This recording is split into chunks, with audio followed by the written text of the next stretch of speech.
Livro narrado com produção de Cristiane Batista, Grata. O agente delegado do recalcamento. Deleuze e Guattari. A força de Reich consiste em ter mostrado como o recalcamento depende da repressão. Isto não implica confusão alguma dos dois conceitos, pois a repressão tem necessidade do recalcamento precisamente para formar sujeitos dóceis e assegurar a reprodução da formação social, inclusive nas suas estruturas repressivas. Porém, em vez de achar que a repressão social deva ser compreendida a partir de um recalcamento familiar coextensivo à civilização, este é que deve ser compreendido em função de uma repressão inerente a uma dada forma de produção social. É pelo recalcamento sexual que a repressão incide sobre o desejo, e não apenas sobre necessidades ou interesses. A família é certamente o agente delegado deste recalcamento por assegurar uma reprodução psicológica de massa do sistema econômico de uma sociedade. Certamente, não se concluirá disso que o desejo seja edipiano. Ao contrário, é a repressão do desejo ou o recalcamento sexual, isto é, a estase da energia libidinal, que atualiza Édipo e situa o desejo neste impasse querido e organizado pela sociedade repressiva. Reich foi o primeiro a estabelecer o problema da relação do desejo com o campo social, indo mais longe que Marcuse, que o trata com leviandade. Ele é o verdadeiro fundador de uma psiquiatria materialista. Formulando o problema em termos de desejo, ele foi o primeiro a recusar as explicações de um marxismo sumário muito apressado em dizer que as massas foram enganadas, mistificadas. Mas, por não ter formado suficientemente o conceito de uma produção desejante, não chegou a determinar a inserção do desejo na própria infraestrutura econômica, a inserção das pulsões na produção social. Então, o investimento revolucionário lhe parecia tal que o desejo aí coincidia simplesmente com uma racionalidade econômica. Quanto aos investimentos reacionários de massa, eles lhe pareciam remeter ainda à ideologia, de modo que o único papel da psicanálise seria explicar o subjetivo, o negativo, o inibido, sem participar diretamente como tal na positividade do movimento revolucionário ou na criatividade desejante. Isto, de certa maneira, não seria reintroduzir o erro ou a ilusão. Contudo, persiste o fato de que Reich, em nome do desejo, fez passar um canto de vida pela psicanálise. Na resignação final do freudismo, ele denunciava um medo da vida, um ressurgimento do ideal ascético, um caldo de cultura da má consciência. Mais valia partir à procura do orgone, dizia ele, o elemento vital e cósmico do desejo, do que continuar a ser psicanalista naquelas condições. Ninguém o perdoou, enquanto que Freud obteve o grande perdão. Reich foi o primeiro a tentar fazer com que a máquina analítica e a máquina revolucionária funcionassem conjuntamente. No fim, ele tinha apenas suas máquinas desejantes, suas caixas paranoicas, miraculosas, celibatárias, de paredes metálicas guarnecidas de lã e algodão. O recalcamento distingue-se da repressão pelo caráter inconsciente da operação e do seu resultado, mesmo a inibição da revolta se tornou inconsciente, distinção que exprime bem a diferença de natureza, embora não se possa concluir dela uma independência real entre ambos. O recalcamento é tal que a repressão deve indesejada, deixando de ser consciente, e ele induz um desejo de consequência, uma imagem falsificada daquilo sobre o que ele incide, o que lhe dá uma aparente independência. O recalcamento propriamente dito é um meio a serviço da repressão. E aquilo sobre o que ele incide, a produção desejante, é também objeto da repressão.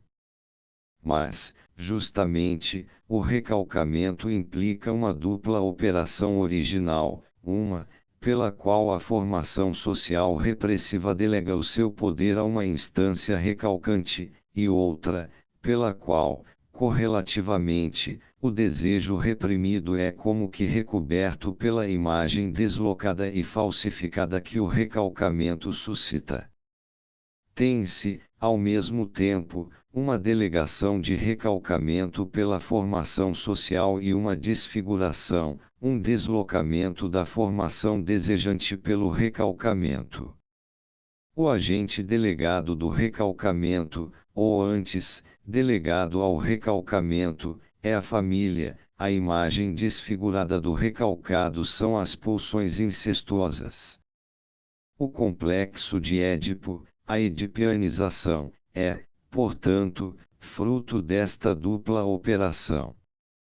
É num mesmo movimento que a produção social repressiva se faz substituir pela família recalcante, e que esta dá, da produção desejante, uma imagem deslocada que representa o recalcado como pulsões familiares incestuosas.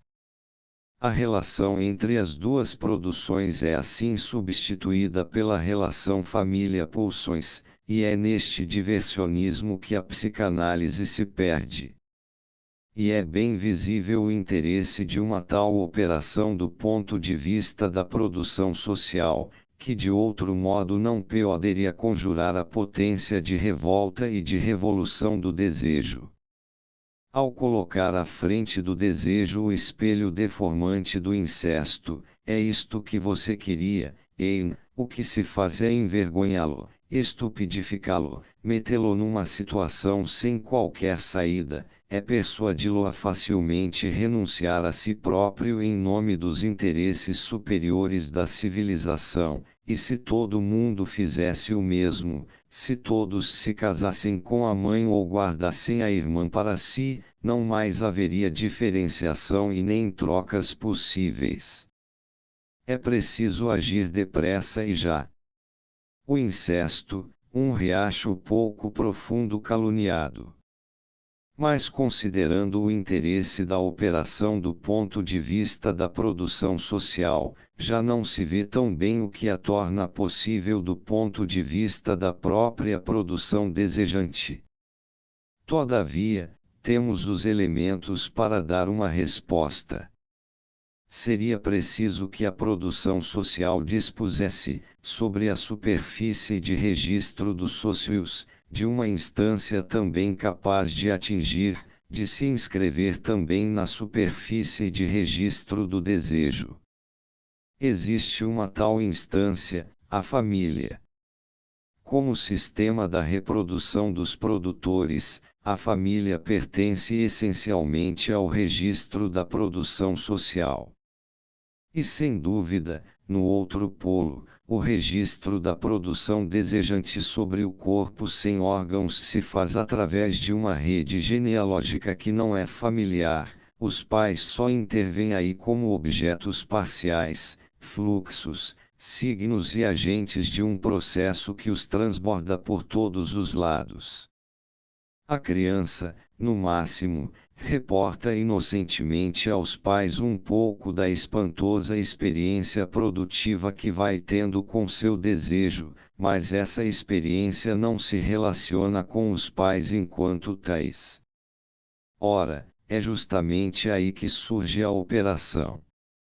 Sob a ação precoce da repressão social, a família insinua-se, imiscui-se na rede genealógica desejante, aliena a seu proveito toda a genealogia, confisca o numen, Deus é papai. Faz-se como se a experiência desejante se relacionasse com os pais e como se a família fosse a lei suprema. Os objetos parciais são submetidos à famosa lei da totalidade e unidade, que atua como faltante. As disjunções são submetidas à alternativa do indiferenciado ou da exclusão.